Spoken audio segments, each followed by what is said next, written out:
vyakula na vinywaji ambavyo vinapaswa kuepukwa na mtu wa vidonda vya tumbo. Vyakula na vinywaji ambavyo vinapaswa kuepukwa na mtu wa vidonda vya tumbo. Mpenzi mtazamaji, wagonjwa wa vidonda vya tumbo wamekuwa wakisumbuka sana kuhusiana na aina za vyakula, lakini namna ya ulaji na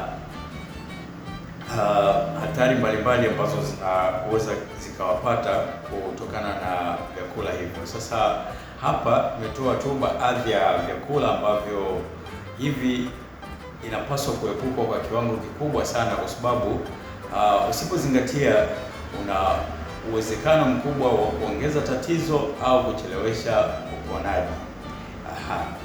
Moja kwa moja tuanze na kinywaji cha kwanza kabisa ni kundi ile ambalo tunaita carbonated drinks.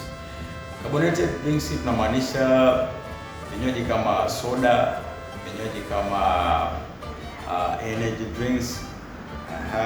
Hizi zinapaswa kuepukwa kwa kiwango kikubwa sana, kwa sababu asilimia kubwa ya vinywaji kama hivi ambavyo ni carbonated vinakuwa vimetengenezwa kwa formula ambayo ina acid nyingi ndani yake. Kwa hivyo inafanya uchochezi wa kuongezea tatizo la uzalishaji wa acid, ambayo mwisho wa siku itapelekea hali kuwa mbaya zaidi ya vidonda vya tumbo.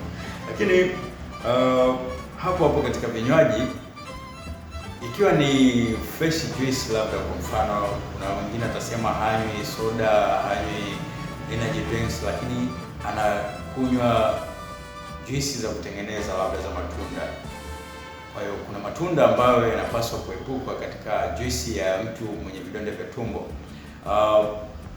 Matunda kama au juisi ambayo imetengenezwa na ukwaju au yenye mchanganyiko wa ukwaju, lakini juisi pia iliyotengenezwa na ubuyu au yenye mchanganyiko wa ubuyu, juisi ambayo imetengenezwa na passion, juisi ambayo imetengenezwa na matunda kama nanasi, inafaa kuepukwa. Kwa sababu gani?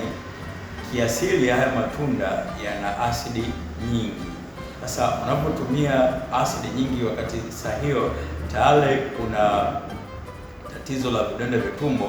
Kwanza unapata kuunguza ile kuta za tumbo, lakini pili unapata kuchochea au kuzidisha ile kiwango cha asidi, ambayo mwisho wa siku hii itapelekea tatizo kubwa la vidonda vya tumbo na kufikia hatua ambapo mgonjwa anaweza akawa anatapika damu.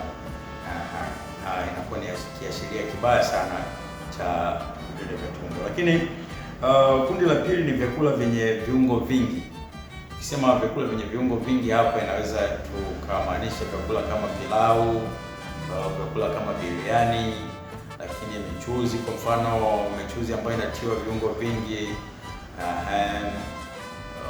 Hizi viungo zinakuwa zinachochea uzalishaji wa asidi, lakini pia vina kwa kiwango fulani zinapelekea hizi gastric juice au hizi acid ambazo zinazalishwa kwa ajili ya kumeng'enya aina tofauti za hizi vyakula inakuwa kiwango cha juu sana. Kwa kiwango hiki hakiwezi kutumika chote katika kumeng'enya kusaidia kumeng'enya vyakula. Mwisho wa siku kiwango kingine au kiasi kingine ambacho kinakuwa kinazalishwa kinaenda kuunguza sehemu ya juu ya tumbo au utumbo na kusababisha vidonda vya tumbo. Kundi jingine au kundi la tatu ni vyakula vyenye mafuta mengi, na hapa watu wengi wamekuwa wakipata mkanganyiko sana. Tunaposema vyakula vyenye mafuta mengi, tunamaanisha vyakula ambavyo vimekaangwa moja kwa moja kwenye mafuta. Vyakula kama chipsi, vyakula kama nyama zilizokaangwa, nyama za kukaanga moja kwa moja kwenye mafuta, mishkaki au aina nyingine ya chakula ambacho kina mafuta mengi. Mtu wa vidonda vya tumbo inakuwa sio rafiki kwake, kwa sababu mafuta yanapokuwa mengi yanahitaji kiwango kikubwa cha asidi kwa ajili ya kumeng'enya, na mwisho wa siku hii asidi kama tulivyosema inaenda kuunguza ile layer ya juu ya sehemu ya tumbo au utumbo na kusababisha vidonda vya tumbo. Aina nyingine ya chakula ambacho inafaa kuepukwa na mtu wa vidonda vya tumbo ni vyakula vikavu sana. Vyakula vikavu sana, vyakula kama mikate, vyakula kama wali, vyakula kama ugali wa sembe. Hivi pia vinakuwa ni vyakula vya kuepukwa na mtu wa vidonda vya tumbo, hasa yule ambaye amefikia hatua za juu, kwa sababu vyakula hivi kwanza havina nyuzi. Kwa katika hali ya kawaida vinapokuwa vinapita katika sehemu mbalimbali ya tumbo husababisha kukwangua moja kwa moja kuta za tumbo, lakini vyakula hivi haviko na nyuzi, kwa hiyo vinachelewesha ile muda wa kumeng'enywa, vinachukua muda mrefu. Na ikichukua muda mrefu, kumbuka ili chakula kimeng'enywe kinahitaji gastric juice ambazo ndio tunaita tindikali kwa Kiswahili, kwa Kizungu ni acid, ambayo hii acid ikizalishwa nyingi, kama tulivyosema hapo awali kwamba nyingine itameng'enya chakula sawa, lakini nyingine itaishia kuunguza sehemu ya tumbo na kusababisha vidonda vya tumbo.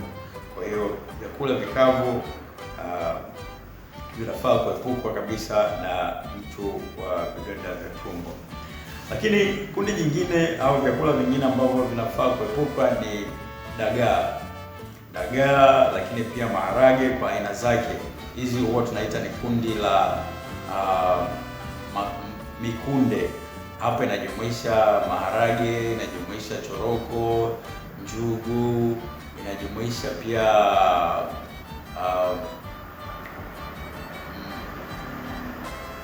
chochote ambacho kina asili ya maharage. Lakini hapa inafaa kuchukuliwa kwa tahadhari, lakini inafaa ujue kwamba ikiwa katika kiwango kikubwa ndio inakuwa ni hatari. Yaani matumizi ya maharage kwa mfano kwa kiwango kikubwa ndio inakuwa ni hatari zaidi. Lakini kama dagaa ina protini nyingi. Hizi protini zinapokuwa nyingi kwenye chakula ina trigger ile secretion ya gastric juice au utoaji wa tindikali inakuwa ni wa kiwango cha juu, na mwisho wa siku mechanism ni ile kwamba tindikali hii ikiwa juu au acid hii ikiwa juu inapata kuerode au kuunguza ile sehemu ya juu ya tumbo au utumbo na kusababisha vidonda vya tumbo. Lakini kundi la 6 la vyakula ambavyo vinafaa kuepukwa ni kiporo, yaani vyakula ambavyo vimekaa muda mrefu, vyakula vya baridi, hasa vyakula vya wanga vikiwa vya baridi. Kwa hiyo hapa tunasema ni kiporo. Lakini pia viazi vitamu. Viazi vitamu ni kutokana na ukweli kwamba viazi vitamu vina kiwango fulani cha acid, lakini pia viazi vitamu kama vikitumika kwa kiwango kikubwa, kwa maana ya kwamba mtu akiwa anakula mara kwa mara au akila kwa kiwango kikubwa, hii acid inaweza ikapelekea tatizo kuongezeka, tatizo la vidonda vya tumbo kuongezeka. Lakini kundi la mwisho au jambo la mwisho ambalo anafaa kuepuka mtu wa vidonda vya tumbo ni matumizi ya pombe na sigara, hasa pombe kali. Inakuwa ni hatari kwa sababu pombe inapata kuchochea secretion ya gastric juice ambazo tumesema ni tindikali, inapata kuchochea uzalishaji wa acid. Lakini pia pombe ina kawaida, hasa hizi pombe kali zinachoma katika kuta zile za tumbo, na hii inaleta shida sana kwa idadi kubwa ya watu. Lakini pombe huwa inachelewesha uponaji, kwa sababu inapokuwa inachoma katika zile kuta za tumbo, na ikumbukwe saa hiyo huyu mtu ana vidonda, ina maana inachelewesha uponaji wa vidonda vya tumbo. Lakini upande wa sigara ni kwamba ina nicotine. sigara ina kiwango kikubwa cha nicotines, ambazo hizi nicotines zinachelewesha uponaji wa tissue, kwa maana ya ile sehemu yenye vidonda inachelewa kupona. Kwa hiyo huyu mtu anakuwa katika hatari sana. Lakini pia hizi nicotines zinapelekea uzalishaji wa acid nyingi. Acid hii ikimwagika kwa kiwango kikubwa tumboni inapata kuongeza tatizo la vidonda vya tumbo, lakini pia inachelewesha huyo mtu kupona au kufikia uponaji wa kikamilifu.